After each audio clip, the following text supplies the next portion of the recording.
Okay, it's 7 p.m. And I'd like to call the April 26, 2021 City Council meeting to order.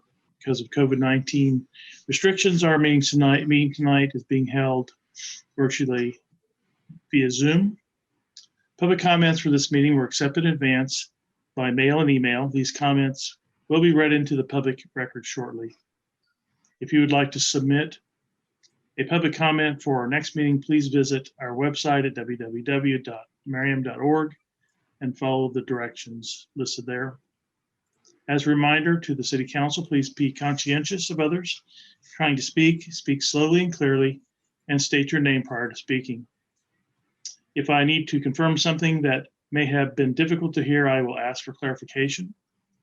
The format for the council consideration on items tonight will be staff presentation, and then I will open up time for council questions. Please hold questions until the end of the staff presentation. If you have a question when I ask for them, please physically raise your hand so that I can see it on the video. Also, just a reminder, there is a CIP work session immediately following the regular meeting tonight. And once we adjourn from our regular meeting, we will go right into the work session. So now I would ask that you all join me after we show a flag on the screen for the Pledge of Allegiance. I pledge allegiance to the flag of the United States of America and to the republic for which it stands, one nation, under God, indivisible, liberty and justice for all. Thank you so much. Julie, would you please call the roll? Marxism. Here. Councilmember DeBold. Here. Councilmember Hands. Here. Councilmember Caldwell. Here. Councilmember Knapp. Here. Councilmember Neal. Here. Councilmember Pape. Here. Councilmember Silvers. Here. Councilmember Yodrich. Here. Very good. It's public comment time.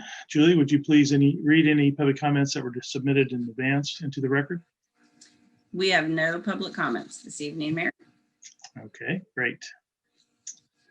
Well, this next one will be pretty easy because it's consent agenda, and we only have one item on the consent agenda this evening, and that's approval of the minutes for the City Council meeting held on April 12th, 2021.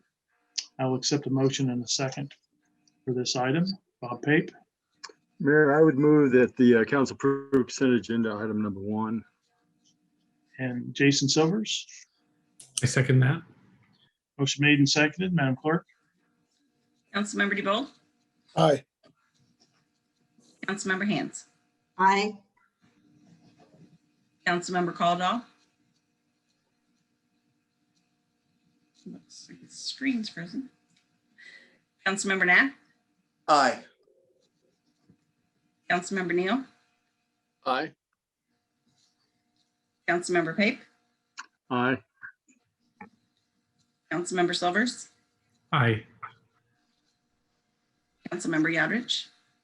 Aye. Councilmember Caldwell. Aye.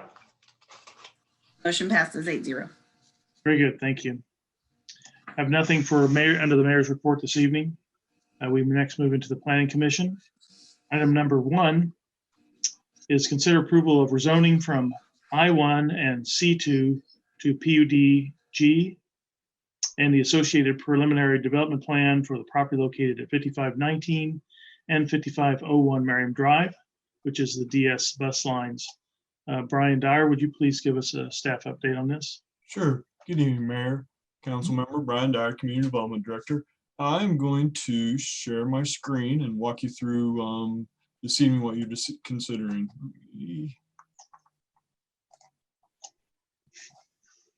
All right, everybody hopefully can see presentation for this evening.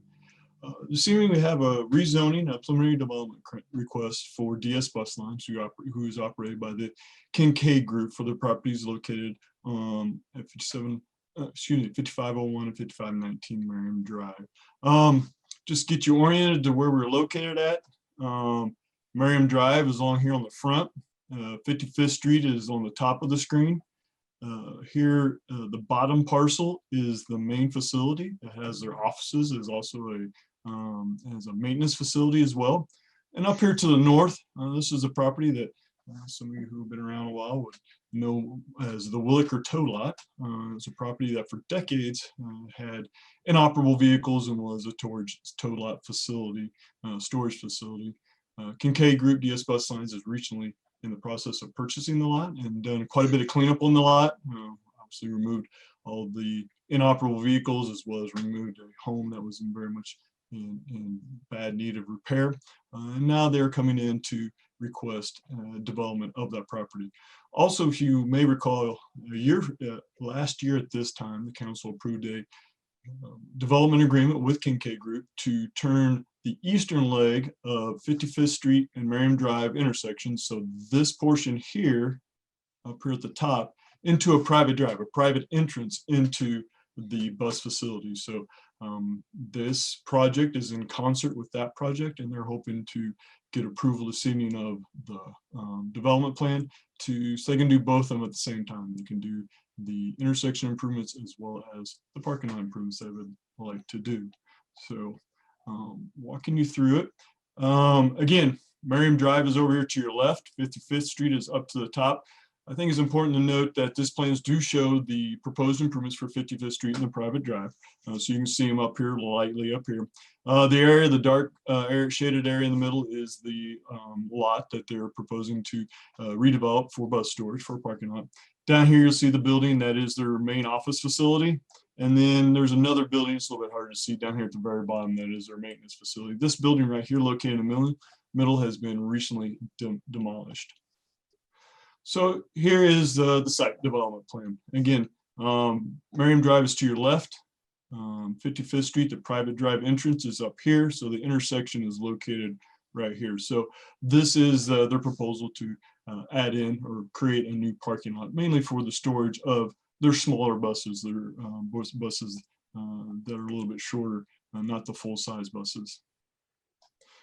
They include a turning template to show that the buses can navigate the parking lot as well as navigate the private drive.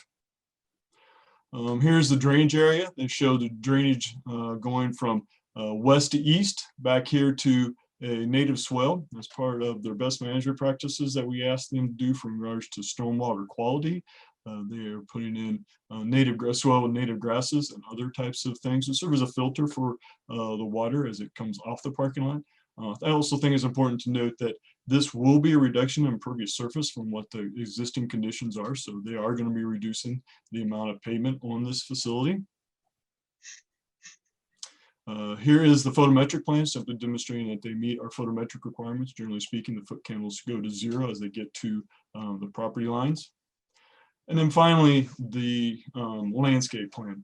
The thing is important to note here that there is no interior landscaping. Those of you who are familiar with these site development plans, we typically request interior landscaping. However, in discussions with DS Bus Lines, they rightfully pointed out that those interior landscaping islands could be cause visibility issues for the bus drivers, and bus drivers could very well hit them on a repeated nature. So they would probably deteriorate quickly in a very short amount of time. So in exchange for not doing interior landscaping, they've increased the landscaping on the perimeter. As you can see, an extensive amount of landscaping here along Merriam Drive. Again, Merriam Drive is here to the left of it. So we're going to provide a nice screen for the facility, give it a nice face. Also quite a bit of landscaping along here on the south side. Around the east side, number of trees. Again, this is the swell that's going to be carrying the water off site. And then over here on the north side, again, a number of trees, some low-level landscaping.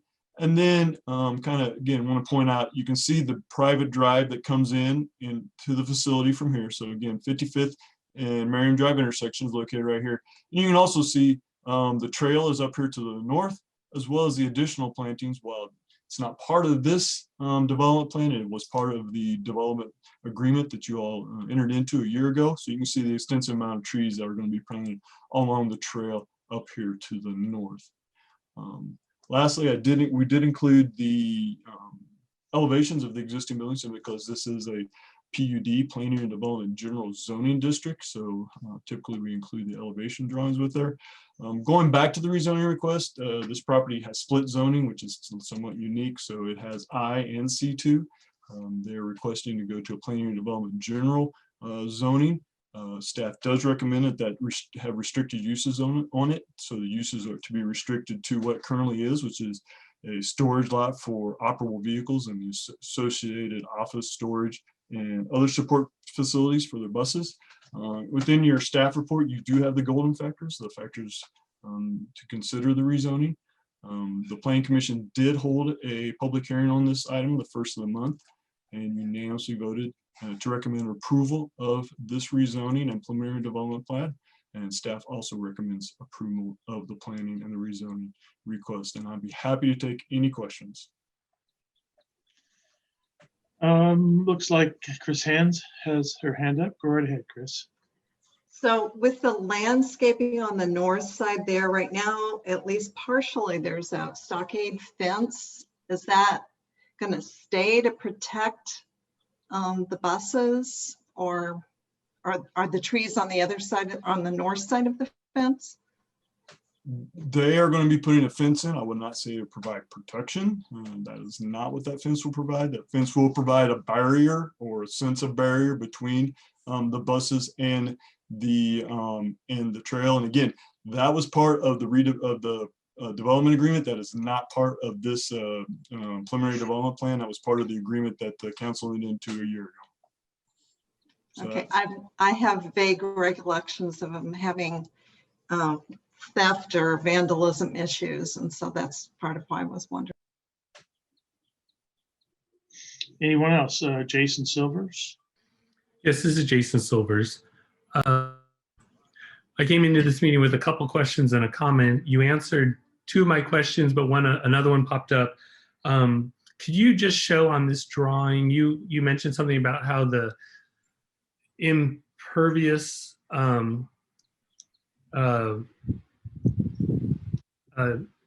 there's going to be less concrete on the site than was before. Can you show where that has changed? Sure. I would not, and it's not concrete, it's impervious surface. So it is surfacing that does not accept water. As you can see right here, the dark spot here, this is mostly millings and gravel and packed earth. So this is the area that is impervious for the most part. And as we go back here, oh, here you go. This is really good. So this area, so it's really all this area back here is now this area back here that is going to be green space. Does that help? Yeah, that helps a lot. And I think that answers my question that leads into my comment, but I'm still going to make my comment, which is that I have some concern that about runoff on this project, and then the project that we approved for Reed, because there's a lot of water in my mind that's being redirected into Turkey Creek. And that I know was a concern of Whitney's, and it's a concern of mine because, as Whitney pointed out a long time ago, water, it becomes someone else's problem downstream. Obviously the Reed project is going to generate more runoff, but is this project going to decrease the amount of runoff into Turkey Creek, be the same as was before, or I don't know, can you just kind of hit on that? Sure, it should be the same, if not better, because again, we're decreasing the amount of impervious surface. Additionally, managing the water flow much better. This is curbed and guttered. Well, right now it's just sheet flow. This again should be the same, if not better, amount of water coming off the site. Great. Okay. Thank you so much. Anyone Brian, else? would it be accurate to that with the greenery that would be there, that actually it might at some level actually clean the water a little bit more as it percolates through the greenery as opposed to just sheet running into the creek? That is, yes, no, that's exactly right. This, and I'll go back to the landscape plan here. This bioswale right here, which is going to carry the primary, going to be the primary carrier of the stormwater, has been designed to serve exactly that purpose, to provide more filtering of the water that comes off. So to improve the water quality of the stormwater. And their Kincaid is going to manage that, or is that going to be the water district? That will be Kincaid's responsibility. Any other questions? Whitney? I could have missed it when I was reading through, but I'm wondering about the trail on the north side of that. If there's, I remember when we discussed this, you know, a million years ago. So in 2020, they were going to move the trail north. Is that still part of the plan? And will that involve, I assume, that full trail access piece being closed during that time? This plan that shows here does integrate the trail plan that you all reviewed a year ago. And yes, they are working right now. We got an email, so Parks and Rec Director Anna Slocum can attest to that. We have emails that we are in contact with the engineering and construction firm. So they are planning to manage the trail closing and do detours and working with us to make sure that we get the message out to how folks can safely navigate the area.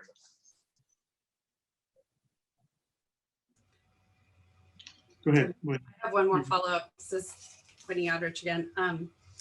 And will we end up caring for that trail, or is that still going to be the county's responsibility? It gets fuzzy for me, those property lines, so I want to make sure. We currently maintain the trail and we will continue to maintain the trail. Okay, thank you. You're welcome. Any other questions? Okay, if there are no other questions, I'll now accept the motion for this item. Please state your name and raise your hand. Bob, you have a motion? Yeah, Mayor, it's Bob Pape. I'd move the governing body concur with the recommendation of the Planning Commission and approve with conditions the rezoning of 5519 and 5501 Merriam Drive from C2 and I1 to PUDG with restricted use to vehicle storage for operable buses and associated office, service, and support facilities, and approve the associated preliminary development plan and authorize the mayor to sign the effectuating ordinance. Whitney, do you have a second? This is Councilmember Yadrich, a second. Motion made and second. Madam Clerk? Councilmember Hans, Aye. Councilmember Caldwell, Aye. Councilmember Knapp, Aye. Councilmember Neal, Aye. Councilmember Pape, Aye. Councilmember Silvers, Aye. Councilmember Yadrich, Aye. Councilmember DeBold, Aye. and Mayor Sism. Aye. Motion passes 9-0. Very good. We'll next move into item number 2 is consider acceptance of a dedicated easement and right-of-way shown on the Merriam Kincaid second plat. Mr. Brown, would you go right ahead? Sure. Thanks. Thank you again, Marion. This is the plat that corresponds with the development plan you just approved. It will be taking an existing platted lot that's down here on the south side and then an unplatted lot and planting them into one lot with the dedications of easements and right-of-way. I think it's important to know, again, another dedication of right-of-way from Merriam Drive up here. I know previously when we did this plat here to the south, I made a comment that the surveyors do quite the work to try to figure out the right-of-way and location of Merriam Drive. That is quite the job they've done on that. So again, this plat corresponds with the preliminary development plan, and like I said, dedicates right-of-ways and easements. Be happy to answer any questions.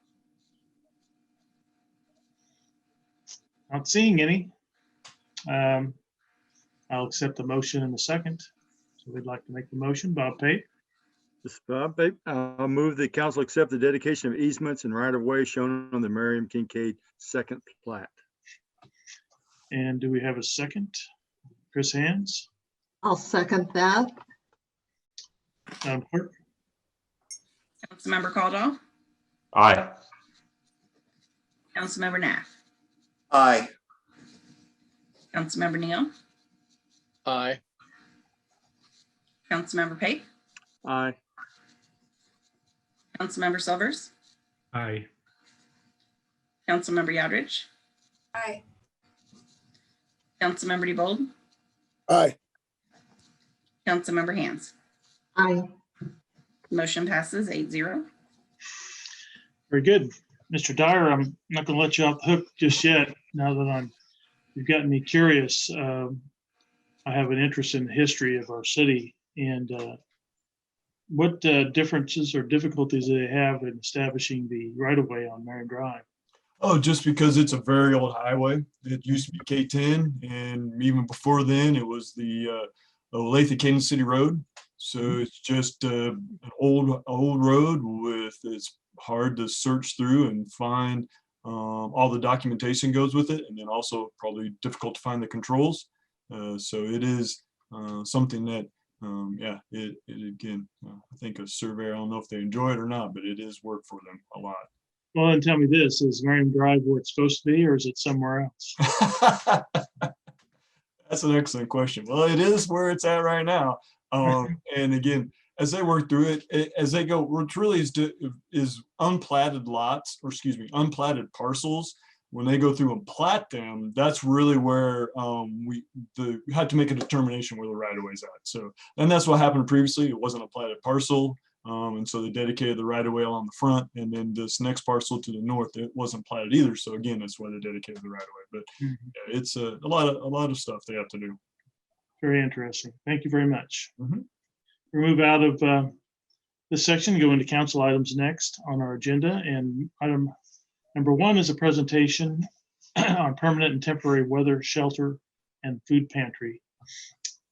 Brian, I think this is yours too. That is mine. And before I'm going to share my screen again, but also as I do that, I did want to mention the applicant was present at the meeting tonight. When we do these Zoom things, I sometimes forget to do that. So they were present, so I appreciate their attendance. So this evening, staff has a presentation that was requested by council on the variety of shelters and how they fit within our city code.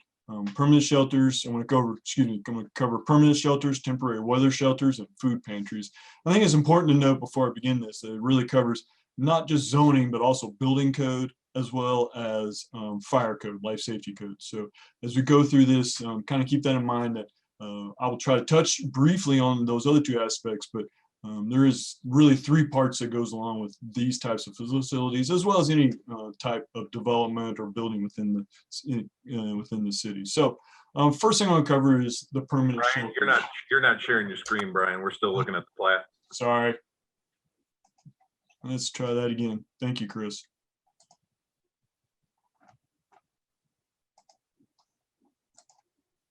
There we go. Does that get it?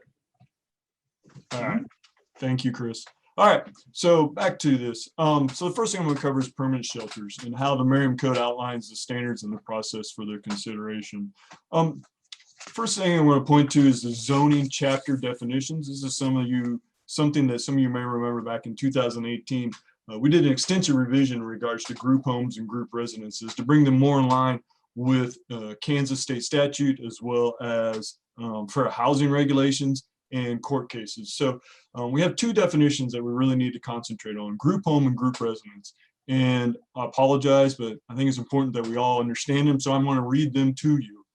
Group home means any dwelling occupied but not by not more than 10 persons, including 8 or fewer persons with a disability who need not be related by blood or marriage, and not to exceed 2 staff residents who need not be related by blood or marriage to each other or to the residents of the home, which dwelling is licensed by a regulatory agency of the state of Kansas or otherwise permitted by law. Group home also includes state licensed home plus adult care residencies or facilities. Group residence means a residential facility providing cooking, sleeping, and sanitary accommodations for a group of people not defined as a family or group home on a weekly or longer basis. Typical uses include fraternity or sorority houses, dormitories, residence halls, children homes, emergency shelters for the homeless, and for victims of crime, abuse, or neglect. I do want to point out that the emergency shelters for the homeless part, that is staff's emphasis on that. So a group home, that is the very first thing we define. It must meet the definitions that are in 743, so the definition I just read to you.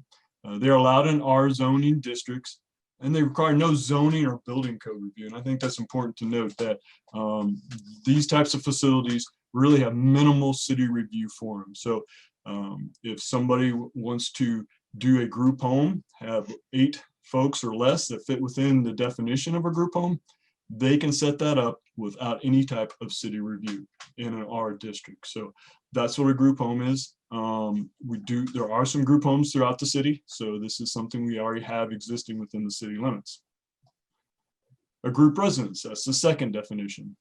They too are allowed in a residentially zoned area and require a special use permit. There's a chapter within there's an article within the zoning chapter that covers special uses.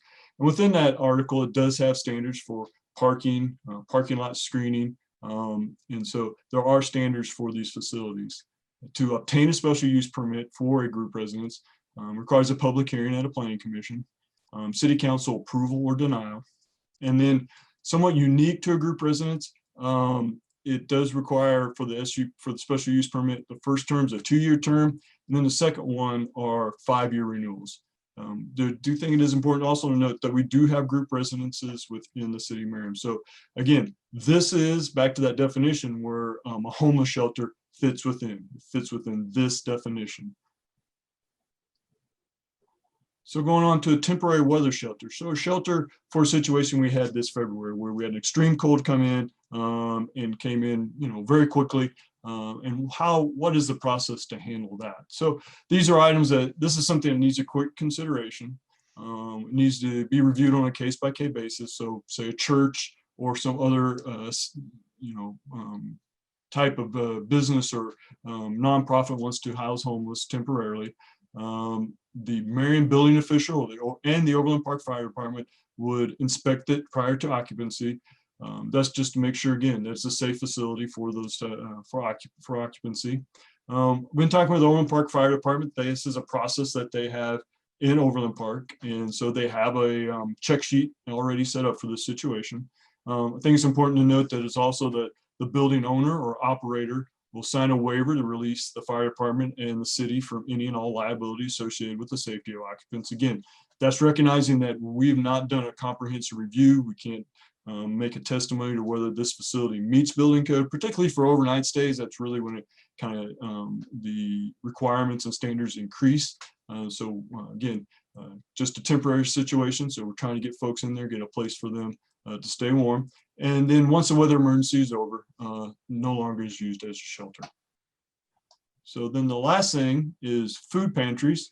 Kind of really fit in 2 different definitions, like an ancillary use and a primary use. So an ancillary use is when it's something that's done in conjunction with the primary use, i.e. a church is handing out food on a weekly basis to those folks in need. That would be an ancillary use of a food pantry.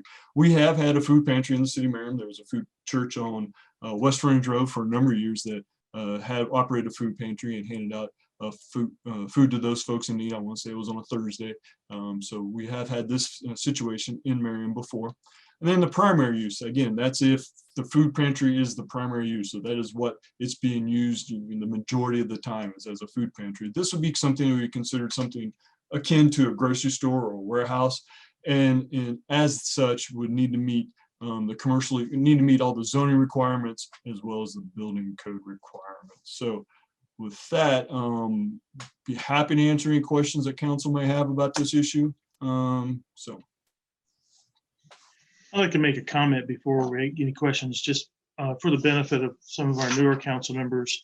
This is the issue of group homes has come up before in Merriam, not in this context, but with groups nonprofits wanting to establish group homes in residential areas. And that can be a real touchy subject depending upon the neighborhood.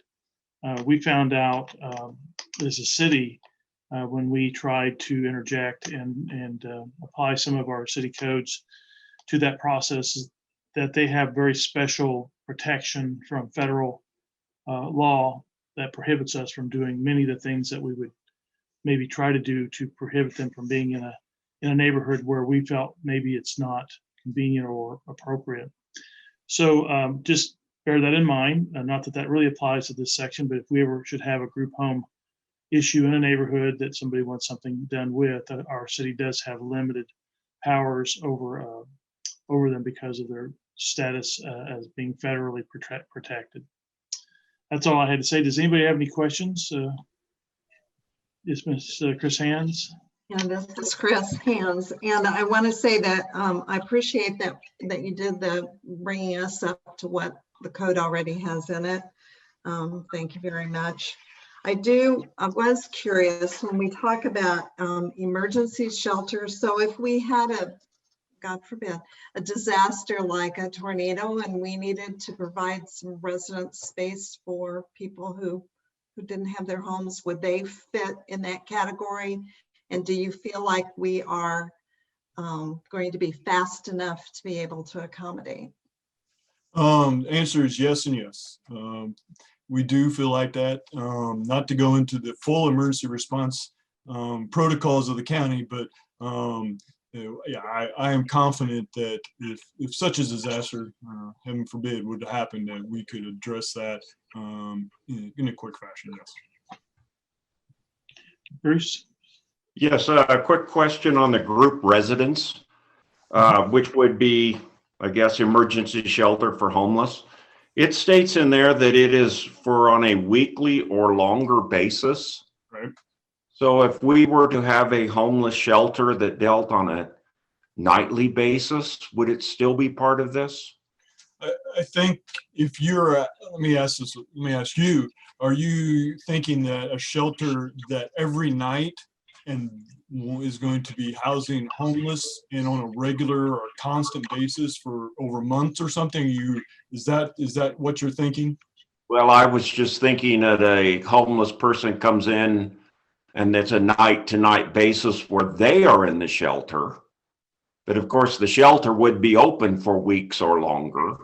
So in that situation, yes, that wouldn't be something that would be a group residence, and they would need to go through Okay. the special use permit process. Yes. Okay, so the weekly or longer basis is on how long the group residence is open, not how long an individual stays there. Correct. Okay, thank you. Any other questions? Okay. Well, there's no action on this item. It's informational, and thank you very much, Brian, for keeping us on tabs with that issue. We're going to move from there then, unless anyone has questions. We're going to move to community development update. Brian, you get to take the floor again. It does. Thank you, Mayor. Just a few things to update you on. A lot of activity that's been going on. For those of you who took the CIP tour, you may have saw that Seaboard is doing some remodeling. They're doing extensive remodeling on the interior of their building. They are doing some exterior freshening up of the building, but they've really been going floor to floor on that building and doing quite a bit of remodeling. Advent Health continues to keep us busy. Not only is the primary hospital doing work inside, but they also continue to do work on their medical office buildings, all the buildings that surround the area. Bob's Discount Furniture, that's the remodeling of the northern portion of Hen House that is going forward, and they continue to go with that. I do not have an ETA for when they anticipate the occupancy, but they are working on that. Our exterior grant programs, the residential exterior grant program as well as the sustainability grant program are going well. So we have lots of folks that have applied for it. We are been already reimbursing some people for the work that's been done, so those programs are going well. The downtown Merriam grant, we have not had any applicants for it. We have made contacts and reaching out to folks in downtown. We'll be doing some more outreach starting next month if we don't get any application. So just passing along, if anybody knows of somebody who's interested in that and has a building downtown, to contact David easily. We'd love to talk with them and get them in on the program. And then we do have two grants that we're working with Mid-America Regional Council for Merriam Drive. The northern portion, the Marion Gateway grant, that's in conjunction with Overland Park as well as Unified Government. Had the first meeting of that, the kickoff meeting for that meeting, the kickoff meeting for that project, had that last week. And then we're anticipating next week to have the kickoff meeting for our own downtown Marion project. So then the last thing I have is a little bit of the census released their first round of reapportioning data today. It is something that I do find interesting, and a couple of interesting takeaways from that were, one, the state of Kansas did not lose any representatives. That was not anticipated that we would, but again, it's good to know we didn't lose any.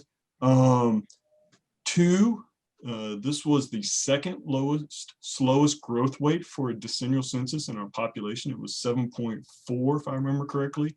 Typically, we see a growth rate between 10 and 12%, so it was a very slow growth rate. The slowest growth rate before then was the 1930 to 1940 census. So we had a very slow growth rate for the nation.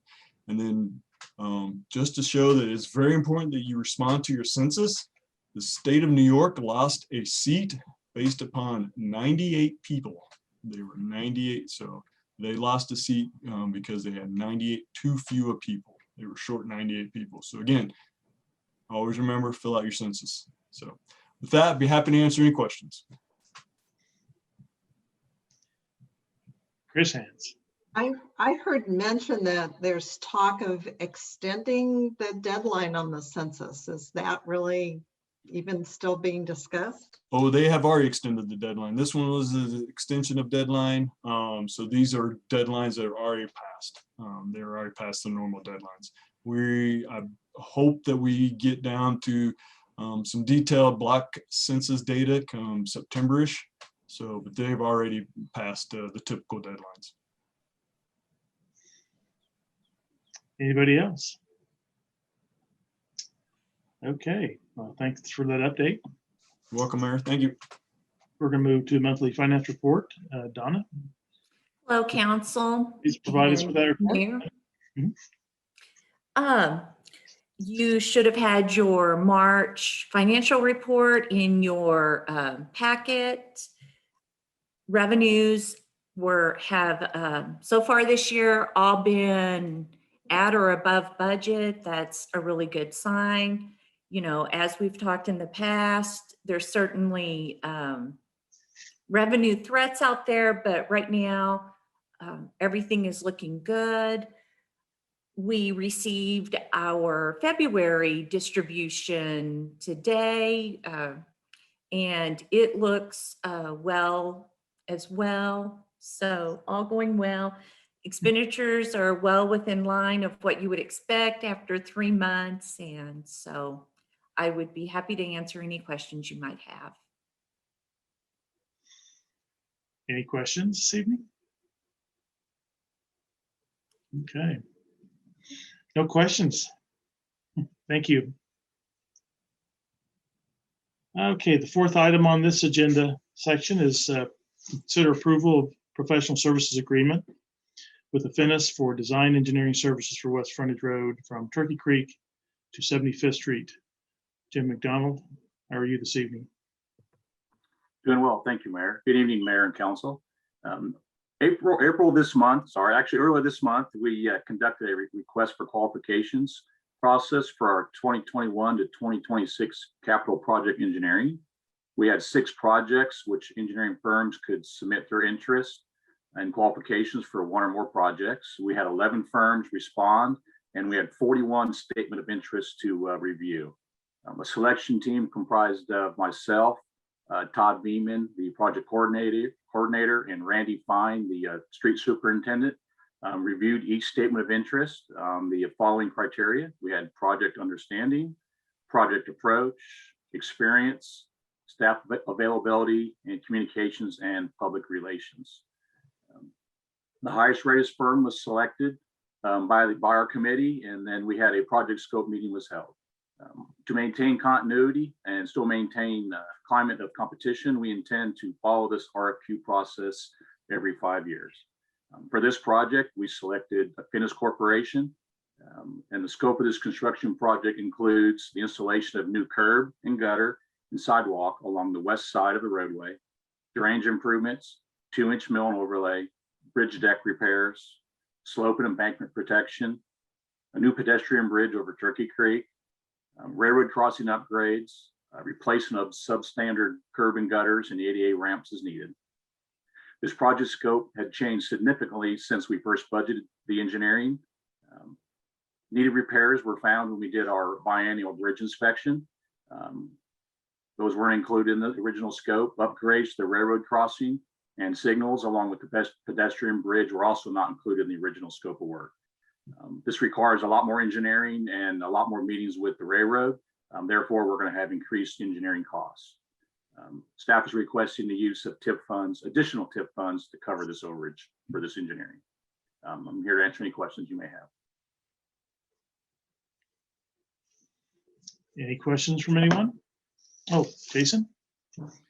I'm just curious, I missed somehow about any information about the pedestrian bridge. Where is that going to be located? It's good. It's going to be from the trail, I would say to the east, right over Turkey Creek. I'm right by the trail entrance at 75th Street. Okay, thank you.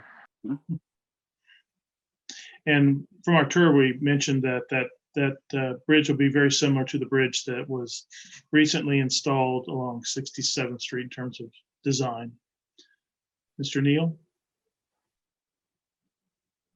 Yeah, I just want to say, well, yeah, obviously, I didn't have any questions primarily because you did such a great job on the tour we all took looking at the projects last week. So I think that's one of the reasons why you're not getting a lot of questions, because you already explained the project in great detail and well to the rest of us. So, and I wanted to thank you for doing that earlier. Appreciate it. Chris and then Bruce. I just want to confirm the engineers won't be the ones who will be reaching out to the business owners and talking about accessibility during the project. That's going to be the contractor, right? Yes, during the project, the contractor will be responsible. However, once we have the engineering process, and we're going to keep the businesses well abreast of what's going on. I spoke with the engineer yesterday, and we may have a business meeting. Usually we have open meetings for the residents. We may contact the businesses to see if they want to schedule a meeting so we can discuss the project and detours in greater detail. I have a feeling it's going to be like our experience, the railroad crossing in downtown. We need to keep those conversations going so people don't get escalated about it. Oh yes, we definitely will. And unfortunately, that railroad crossing is a significant part of this project, and there'll be some time when that road will be closed. Well, they have another way to get out. So thank you. Bruce? Yeah, just quick question back on that pedestrian bridge. Is that connecting the Turkey Creek Trail to the new sidewalks that are going to be built along? Yes, sir. Yes. Okay. Okay. Thank you. Good. Anything else? Okay, I think we're ready for a motion. I'll entertain a motion from Bob Pape. Mayor, I'd move the council approve a professional services agreement with the Finnis for engineering services for West Frontage Road from Turkey Creek Drive to 75th Street for an amount not to exceed $259,665. And a second from Chris Hands. And this is Chris Hands, and I'll second that, please. Motion made and seconded, Madam Clerk. Councilmember Nath, Aye. Councilmember Neal, Aye. Councilmember Pape, Aye. Councilmember Silvers, Aye. Councilmember Yodrich. Aye. Councilmember DeBold, Aye. Councilmember Hands, Aye. Councilmember Caldwell. Aye. Motion passes 8-0. Motion passes. Jason, do you have a question? Yeah, I was hoping to catch Jim before he shut off his camera, but I just wanted to congratulate him and his team for not only doing a great large item pickup, but having to do a dealing with snow in the middle of that. They did a great job, and it makes me, I said this before, but it makes me so proud to be in a city like Merriam that has such a strong public works department. Yeah, you all great. Okay. Chris Engel, do we have any staff items this evening? I don't, Mayor, but I'd be happy to answer any questions from the council. Any questions of Chris before we close this one out and head into the work session? Okay, then any new business to be brought up? Okay, we don't have an executive session, but just as a reminder, we are going to adjourn this meeting and go right into our work session. So I will entertain a motion from Chris Hands to adjourn, Yes, this is Chris Hands and I so move. and a second by Bob Pay. I'll second that, Mayor. I feel like I could do this myself. City Clerk, take it from here. All in favor? Aye. Aye.